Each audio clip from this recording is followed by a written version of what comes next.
Hello everybody, this is Fernando for the all-new Cryptids of the Week video. As always, I do these entries based on a random page associated with the cryptids.wikia.com website. So basically whatever page it lands on, then that's what I'll talk about here. And in this case, it's very fortunate because it happened to land on yet another one of my beloved Lumberjack Cryptids. You know how much I love talking about those. I've done a good variety of those in the past. In fact, I created a separate playlist for those. So if you haven't had a chance to check out that playlist, please do so, and then you'll be able to see all the past lumberjack cryptids that I've talked about. I just love them so much because of their fantastic tales, the characteristics associated with these animals, and the fact that they're part of American history. And so in this case, this particular entry has to do with yet another lumberjack cryptid that, interestingly enough, bears very similar traits to one that I've talked about in the past.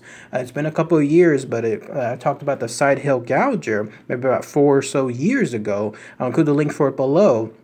If you haven't had a chance to check that one out, please do so. And when you do, you'll see the similarities with this cryptid, which you're looking at a picture of now. It goes by one name. It's known as the Godaphro. So let's go ahead and let's talk about all the fascinating but brief info associated with this new lumberjack cryptid. So what is this Godaphro? Well, once again, it's another creature that's found in early American history. It doesn't even have a specific location when it comes to North America, but at least if you wanted to find this particular time period, apparently it started in the mid 1800s, somewhere around the early 1900s at the latest. And so let's talk about its physical characteristics here. Imagine taking your average deer, maybe average height or so, and pluck some rabbit ears on top of it, and then also some fangs on the bottom part of its jaw. And then lastly, anything involving a tail, maybe a short tail up to a very long, powerful tail.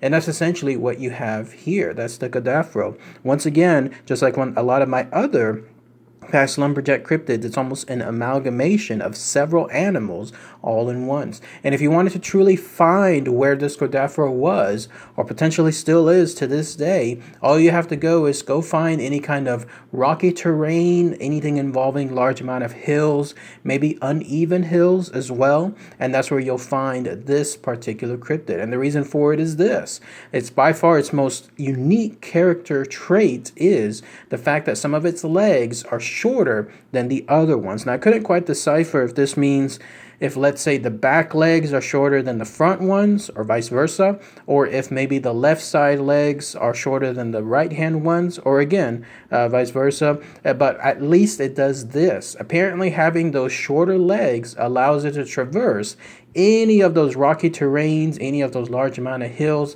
quite easily. And again, it shared very much so the same characteristic with the side hill gouger, because the side hill gouger truthfully had different sized legs on one side. So for example, its left legs will be much shorter than its right hand legs, and then that way it could essentially forever walk on the side of a hill, a slanted hill in other words. So maybe that's the same characteristics here with this Godaphro. Maybe it truly has one side of its legs shorter than the other one because of the ability to traverse those terrains. But as far as where this animal is found today, who knows? It's apparently gone away. I imagine that once this particular entry that I'll mention here in a minute came into play, then that's where people started to realize that it could have been something else. I'll talk about that again about as far as its misinterpretation. But how people came to know this Godaphro actually didn't have to do with encounters, let's say, out there in the wild. A lot of my past videos involving these lumberjack cryptids involved people running into them. Let's say they were out there on the hunt and that they happened to go across a certain part of a forest, and then that's when they saw these magical creatures, or in other more frightful cases, these creatures were chasing them, in other words, and then that's when they had that type of scary encounter. No, in this case, this Godaphro was introduced to most of the United States through circuses. That's right. Apparently circuses and circus entertainers would take this creature. I don't know if it was a living creature at that point or if it was more along the lines, I'm guessing, and this is where I'm leaning towards, that it was more of a carcass, like something along the lines of a taxidermy type creature where it has its legs propped up somewhere, it's on display, its whole body is looking towards you, that kind of stuff. In other words, it's dead, but it's propped up on some kind of display. And so So these circuses would travel around the U.S. People would pay to come in to see this Godaphro. It was touted as being a wild creature, something involving a powerful tail, swinging from the trees, and then for just a small,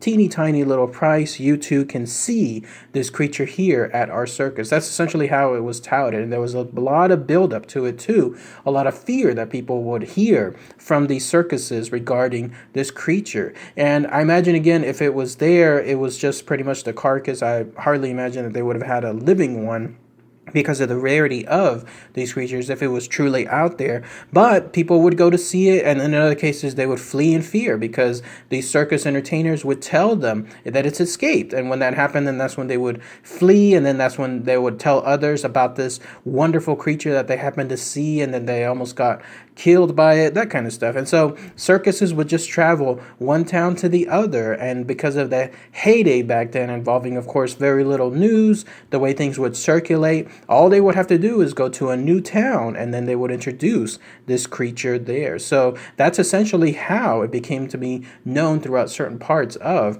the United States. But ultimately, it looks like its own demise when it came to that entertainment came from this. Check out this unique creature. What you're looking at here is known as a musk deer. This apparently helped describe what could be a misinterpretation of the Godaphro. Essentially, if you're looking at it now, a musk deer has these rabbit-like ears, again, just like the Godaphro. It has the body of a deer, again, just like the Godaphro, and then more uniquely, it has these set of teeth, these tusk-like teeth that come out from the bottom of its mouth. So once again, very, very similar to the Godaphro. Where this creature is found, though, is here, somewhere in the mountains of southern Asia, and then maybe in other parts of the Himalayas. So it's very uniquely tied to those locations. So this could be an excellent way to basically state the Godaphro was this. It was misinterpreted as a regular musk deer, but because these musk deers are only found in that part of the world, all it would take for a circus entertainer to say, look at this beautiful, magical, unique creature. Obviously, this would not be found here in the United States, so people would not be aware of his existence everywhere. So these circus entertainers, I imagine, would just state, look at this creature, look at how beautiful it looks, look how exotic it looks, and they're introducing it as this whole new type of unicorn-like creature, and people would buy it because they would absolutely have never seen something like this in the past. So long story short, I think a lot of these circus entertainers just found this kind of musk deer somewhere overseas, took it from its land, and then placed it in the circus act, and then that way they could share it with everyone for the first time ever, and then people would think to themselves they're looking at something unique, when in actuality it was all there all along in the other parts of southern Asia and the Himalayas. And so when I saw this information about this musk deer, looking at this Godaphro cryptid type info, I realized this is dead on spot when it comes to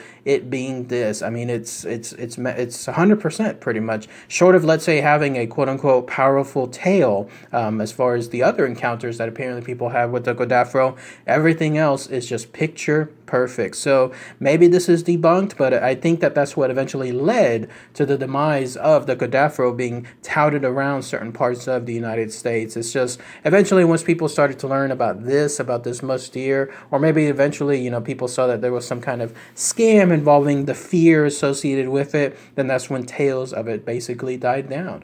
But otherwise, if there's anything else that happened more recently, let's say into the late 1900s, even in the 2000s, who knows? But it's been very secret when it comes to the locations of this Godaphro. Maybe it's still out there right now, somewhere in the United States, walking those hills, walking those mountain terrains, who knows? But if it is, it's definitely kept its isolation from the growing population of the United States, and it hasn't been found since then. And again, as I mentioned earlier, there's a chance maybe it could be misinterpreted as the side hill gouger. So who knows? Maybe also that particular cryptid people truly did see, but they thought it was something else completely different. And so they named it as the Godaphro. And so that's where it's a very unique circumstance where now we have two cryptids all in one that are basically being misinterpreted between one another, with a third chance of it being misinterpreted as the musk deer. So fascinating stuff. Apparently there's a lot of unique traits, a lot of unique circumstances tied to